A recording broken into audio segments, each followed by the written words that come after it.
பேர் சொல்லுங்க தம்பி. என் பேர் அஜித் குமார். எந்த ஊர்ல இருந்து வரீங்க? நாங்க ஆலங்காய்ட்டு வரோம். எவ்வளவு வருஷம் இது எத்தனாவது முறையா நீங்க சிவதேசம் போறீங்க?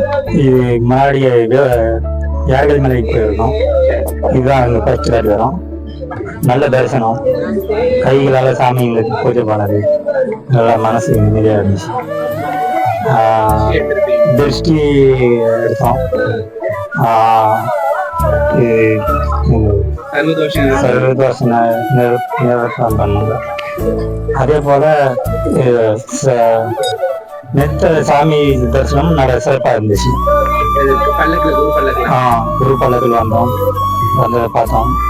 கலசம் ஃபர்ஸ்ட் முறை வந்தாலும் கலசம் தரிசி 2 பேருக்குமே, எனக்கும் எங்கள் வீட்லேயும் 2 பேருக்குமே ஃபர்ஸ்ட் வச்சு கலசம் தரிசிச்சு வனம் வர்றதுக்கு மனசுக்கு கொஞ்சம் நிம்மதியாக இருக்கு. அதே போல் மனசுக்கும் ஒரு ஆறுதலாக இருக்கு.